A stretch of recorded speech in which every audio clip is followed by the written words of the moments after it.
also to watch his speed and hand gestures. He feels that, you know, us from New York, we use a lot of hand gestures and movements to express. So he wants to tone that down a little bit and just let his words do the talking. With no further ado, I would like to bring up Lua to do his second speech. Good luck. Thank you, Toastmaster Eric.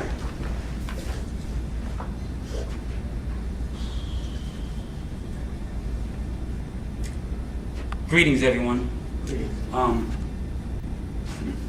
Why all the long faces? You guys got me wondering if I'm in the wrong place tonight. Anyway, who wants to be here tonight? Say I do. I do. Who loves Mondays because of Toastmasters? Say I do. I do. Who comes to Toastmasters to be a great speaker? Say I do. I do. So with that in mind, who wants to benefit from my speech tonight entitled, How to Be a Great Speaker? Say I do. I do. Well, I do too. So let's get started. Now, tonight's speech is entitled, How to Be a Great Speaker. I'm going to need one volunteer to please pick one of those words so I can give you a bullet point for each letter of that word. Volunteer? Carla? Which word? Pick any word. How to be a great speaker. Great. Great. All right, great. The word great has 5 letters in it. Let's begin. G. Let's use the letter G for gathering. When you're giving a speech, you want to gather as much information as you possibly can. Nowadays, they make gathering information very easy. You got the internet, you got Google, you got YouTube, you got the library, and you got bookstores. You got friends and family who I'm sure know at least one thing about the title that you're doing a speech on, so why not ask? Next, we have the letter R. R, let's say R is for rehearsing. You want to rehearse and practice your speech as much as you possibly can. Certain things you want to practice when you're practicing is definitely your opening. You want to have a very good opening. You want to have a very good closing. You want to practice your tones. You don't want to say your whole speech sounding like this your whole time that you're talking. You want to be able to vary your tone a little bit. You want to talk a little bit lower for certain moods. And then you want to be able to talk a little bit louder in case somebody's in the back of the room, or in case there's a lawnmower going on, or an airplane passing by. So you want to be able to switch your tones up. Next, we have the letter A. A is for, we have the letter E. I'm getting ahead of myself. The letter E will say is for engaging with your audience. You definitely want to engage with your audience as much as you possibly can, in the sense of like telling a joke, asking them to participate in things that you say, get them to repeat questions that you say, and get them to answer questions that you might ask and things like that.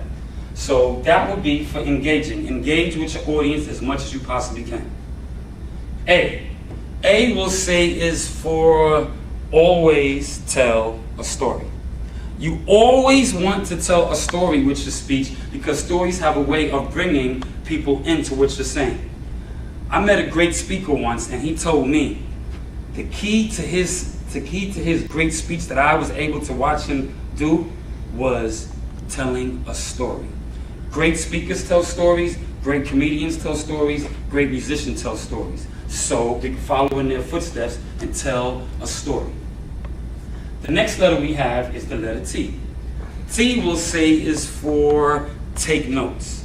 Whenever you're doing a speech, you want to take notes. Pardon me, I'm getting ahead of myself. Anyway, what I mean by take notes is whenever you're in a situation where you're getting information from someone and information is great, you want to take notes. Jot that down, whether it's from a person, a book, something on YouTube, whatever it is. Take notes, that's one. The other way that I mean take notes is whenever you're giving a speech, take notes with you. It's better to have the notes and not need them than to need them and not have them. You'll sit there and get stuck. So to make sure that this does not happen to you, always take notes with you. Now, my speech tonight, how to be a great speaker. How many people here learned something tonight? Okay. Now, out of everybody here who learned something tonight, who can tell me one thing that they learned from tonight's speech? Anybody? Take notes. Take notes. Can I get somebody else? Engage the audience. Engage with the audience. Exactly. Anybody else? Tell stories. Tell stories. Exactly. So, I hope everyone got something from this speech entitled tonight, How to Be a Great Speaker. Before I go, I want to give you one last proverb in closing. Matter of fact, please repeat this with me. If you fail to plan, then you plan to fail. Again, one more time. If you fail to plan, then you plan to fail. So let's plan to be great speakers here at Toastmasters. Before I leave, that is where my speech should have ended at. Right there.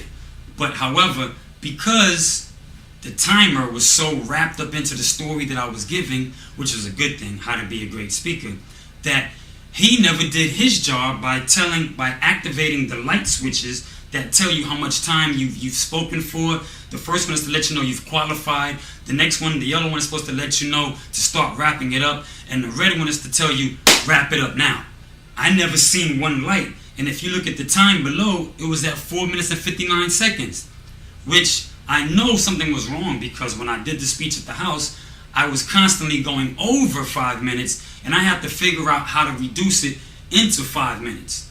So when I did the speech, I had to figure something out on the spot creatively, which was to get the people to work on the worksheet that they had in front of them. So that's what I did to try to eat up a little bit of time. And during that time is when I spoke to the timer like, yo, why aren't you letting me know how much time I have? Put the lights on, buddy. As you'll see in a second. And at the end of the speech, fortunately, my ending that I gave, because I didn't know how much time I had left, was still good enough for me to go home with the ribbon.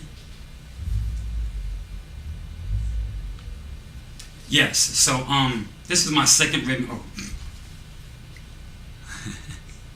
This is my second ribbon. The first ribbon I got already for the speech that you probably saw before this one. And I got another ribbon coming up on my third speech, which you will see shortly, hopefully.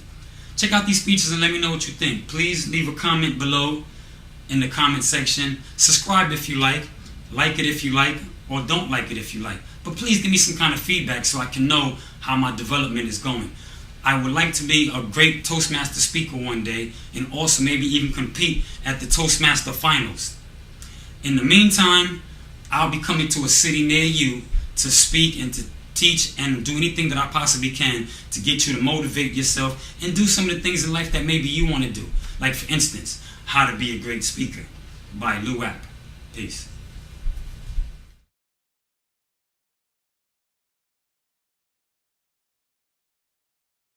Toastmaster. Before I leave, please turn over your pages and take a look at the information.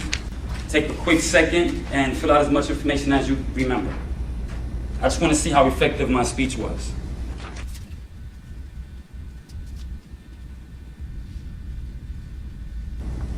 Timer, I know you're filling out the paper, but please let me know as the yellow goes on. So I'm counting on you to.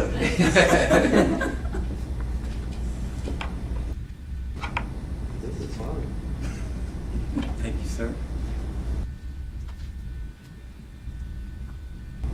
Have any questions? Anybody want to ask a question about any of the questions? Okay, well, I'm going to let you guys finish it up. If you'd like to give it to me after the class, you may. If you want to hold on to it and keep it, you may. I just want to let you know again, this is my time, and I thank you very much for coming. Toastmasters, have a great evening. He provided a wonderful handout.